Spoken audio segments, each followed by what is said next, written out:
Hey y'all, do you know how your ancestors communicate with you? So, when I first started doing ancestor work or ancestor veneration, I had no idea what the hell I was doing. I was following some creators that I liked back in the day, and this would have been back in 2014, 2015. So I was following some really dope creators back in the day, and they were showing us how to do it, how to set up our altars, and it resonated with me. Like before I was doing that, I was just doing magic. I had just started dabbling with magic and doing spells and like all that stuff. So ancestor veneration felt right to me. It felt like, yes, that's exactly what I'm supposed to be doing. So I started, right? So I'm looking at the altars and the videos, and I'm having everything set up, and I'm doing it. I'm sitting at my altar every day. I'm saying things out loud. But what those creators didn't give me at the time was what happens after. So, what to look for after you've sat at your altar, you've talked to your ancestors, and then you're going on about your day, your life, your whatever. That never came up. So, my father passed away in 2015, and I was like, okay, now that I actually have a person that I knew that lived and I knew, I'm gonna start talking to my dad, at my altar. So, I asked him because I have no reference of what happens after. Like I had been doing it, but I didn't really know what I was doing. I ain't really was seeing nothing. I wasn't focusing and paying attention on what I was supposed to be looking for, right? So when my father passed away, I was devastated. So after, I started to kind of accept the fact that he was dead. I decided I'm gonna go ahead and start putting him on the altar. I didn't even have a picture of him at the time, but I dedicated the altar space to him at the time. And I remember sitting at my altar and I was asking him specifically, like, Daddy, how am I supposed to do this? Like, how do I really get in contact with you if I need to? Like, do you even hear what I'm saying? Are you like, how does this really work? So, the original question I asked you guys was, how does your ancestors communicate with you? So, for me, the first way that my ancestors communicate with me is through my dreams. This is why I always preach paying attention to your dreams, because you're getting information. You just don't recognize that this is information for you, right? So, after I asked my dad that, I had this dream. And in the dream, I'm at a party, and it's like the Great Gatsby style. Very big band, very flapper vibe, loud. It is a lot of people at this party. People are having a ball. The drinks are flowing. The music is loud. I'm at the party. So over the music, I hear a phone ringing, and not a cell phone, like a landline phone, and I can hear it ringing, and it's so loud that I can hear it. And it has to be loud because the music is jumping. So I hear this phone ringing, and in my spirit, I knew that the phone call was for me. So I'm trying to make my way through the crowd to find the phone. So I was up on the balcony, I made my way downstairs, and now I'm on like the main floor where all the people are, and they're dancing, they're having a good time. And then all of a sudden, I see this guy coming through the crowd with the phone receiver in his hand. And it's got a long cord. And he's like, Nicole, the phone is for you. So I'm like, okay. So I grab the receiver and I pick up the phone and I say, hello. And I hear my dad's voice and he says, hi, honey. This is what he used to call me. Hi, honey. He said, I want you to know that I can always hear you. I can always find you, and I can always call, and you can always call me. I'm always available. So if you ever need me, call me. And I said, okay. And that was the end. So he was answering my questions at my altar when I was asking him, like, what the hell I'm supposed to be doing? Like, how do I get in contact with you? What do I do?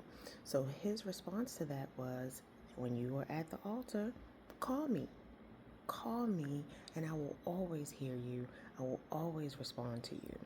And he confirmed that later when I was having a conversation with my mother about after he had died, and my stepmother and then we're starting to like clear out his stuff.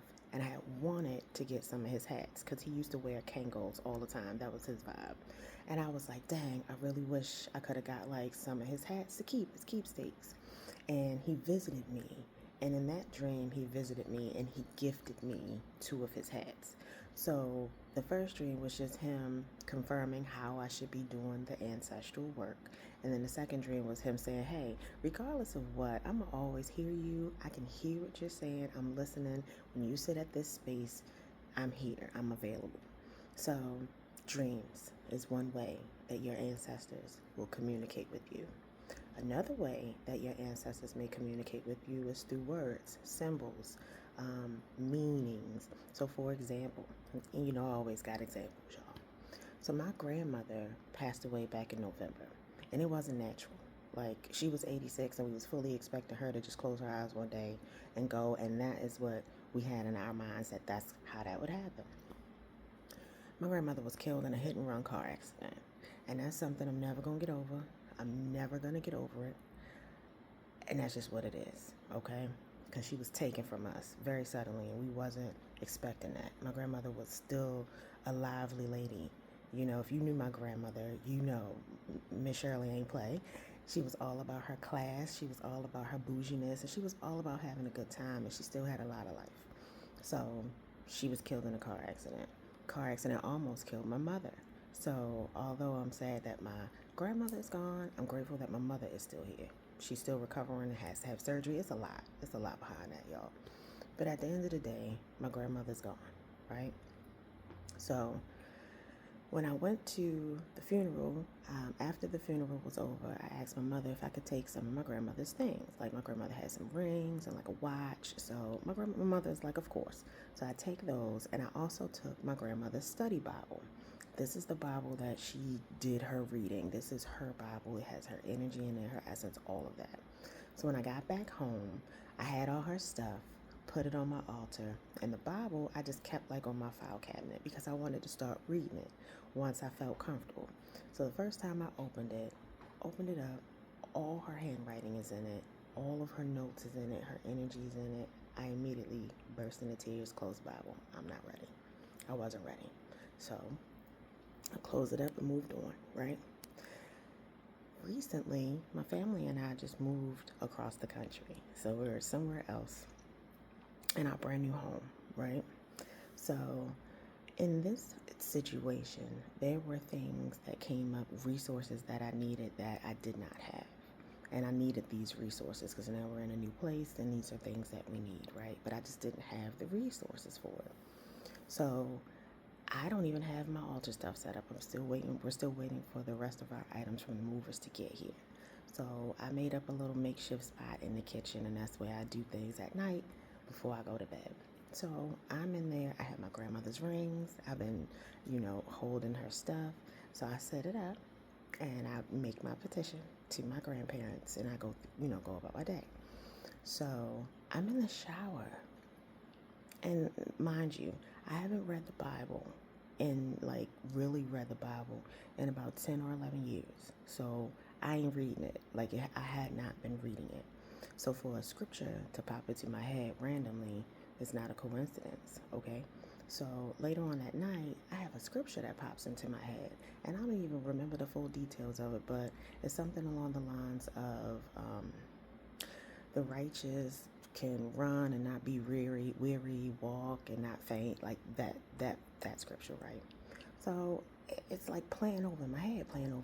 So I'm like, let me look this up, see where it's at. So my grandmother's Bible is in a Bible case, obviously, and on the front case it's Isaiah. It's a scripture that says Isaiah 40:31. So I'm looking at that scripture like, well, what is that one? I need to look that up. Let me see what that is. Turn to the scripture. Why is it the scripture that popped into my head is already highlighted by my grandmother? So she was basically letting me know, like, hey, don't worry about it. I got you. Don't worry about it. You can run and not be weary. You don't have to worry about these things. We're going to take care of it. The very next day, it was taken care of. So all that to say, Another reason that another way that your ancestors are communicating is through the language that they might be used to using. My grandmother was a devout Christian. That was her.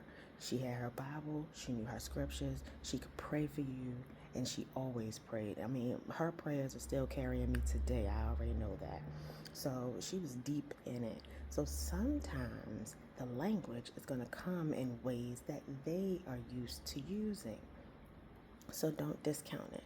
So when you just start working with your ancestors and you just start setting this up and doing ancestor veneration, and you got your altar and all that set up, the aftermath of that, the follow through, is be prepared for your ancestors to communicate with you and be open to the ways that they do it.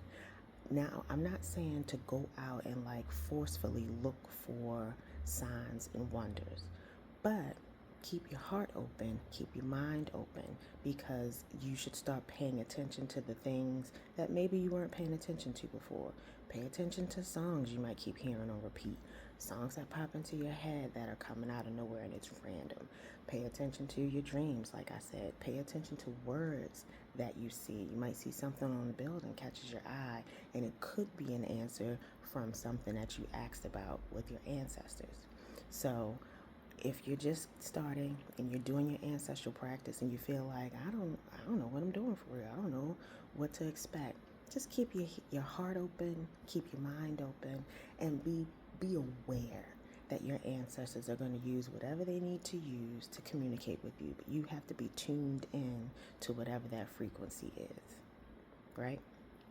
So if this is something that you struggle with, one of my gifts is to really help people decode symbolism, understand ways that the spirit is communicating with them, all of those beautiful things, helping you unlock aspects of yourself that maybe you had hidden.